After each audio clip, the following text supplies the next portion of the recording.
जय श्री श्याम। राधे राधे दोस्तों। दोस्तों, एक बार भगवान शिव और माता पार्वती हरिद्वार में भ्रमण कर रहे थे।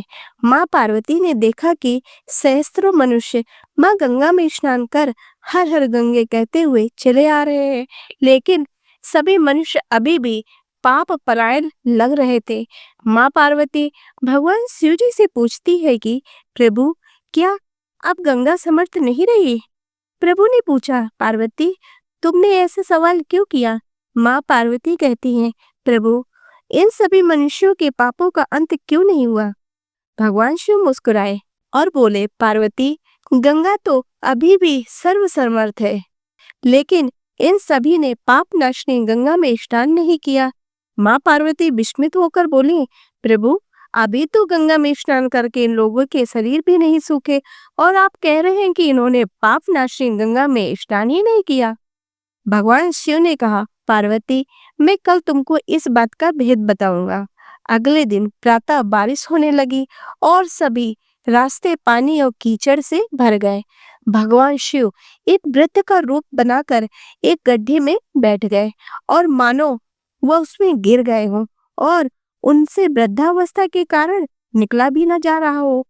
उन्होंने माँ पार्वती को समझाया कि तुम गंगा स्नान कर आते सभी मनुष्यों को सुनाकर कहना कि मेरा पति इस गड्ढे में गिर गया है। मेरे पति सर्वथा निष्पाप आत्मा है और कोई निष्पाप आत्मा उनको बाहर निकाल सकती है। अगर कोई व्यक्ति निष्पाप हो तो वही मेरे पति को बाहर निकालने के लिए हाथ लगाए, लेकिन अगर कोई निष्पाप नहीं हुआ तो उनका शरीर जलकर भस्म हो जाएगा। माँ पार्वती अब गड्ढे के पास बैठ गई और सभी को सुनाकर कहने लगी, हर कोई सुंदर स्त्री को प्रलाप करते हुए देखकर रुक जाता। एक सुंदर स्त्री को वेदना में देखकर हर कोई उसकी मदद के लिए तैयार हो जाता, लेकिन जैसे ही वह व्रत वेशधारी भगवान शिव को बाहर निकालने के लिए हाथ बढ़ाने लगते, माता पार्वती उन्हें तुरंत टोक देती। वह कहती, मेरे पति सर्वथा निष्पाप आत्मा है और कोई निष्पाप पुण्यात्मा ही उनको बाहर निकाल सकती है। अगर तुम निष्पाप हो तो मेरे पति को बाहर निकालने के लिए ही हाथ बढ़ाना। मैं तुम्हें पहले ही चेतावनी दे देती हूँ कि अगर तुम निष्पाप नहीं हुए तो तुम्हारा शरीर जलकर भस्म हो जाएगा। इतना सुनते ही हाथ बढ़ाने वाले लोग हाथ पीछे कर लेते, क्योंकि उनको लगता था कि हमने जीवन में कभी न कभी तो पाप किया ही होगा। दूसरे उनके मन में आता, इस बुड्ढे के लिए अपनी जान जोखिम में क्यों डालें? इस तरह सुबह से लेकर संध्या हो गई। हजारों लोग स्नान कर चले गए, लेकिन किसी ने भी व्रत को निकालने की हिम्मत नहीं की। शाम के समय एक युवक हाथ में लोटा लिए वहां से गुजरा तो माँ पार्वती ने उसको भी अपनी व्यथा सुना दी।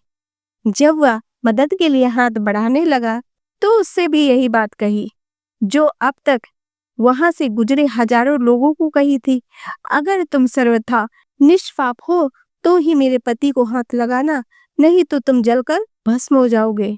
वह युवक बोला, माता, मैं अभी तो पतित पावनी गंगा में स्नान करके आया हूँ और गंगा स्नान के पश्चात तो सभी पाप नष्ट हो जाते हैं।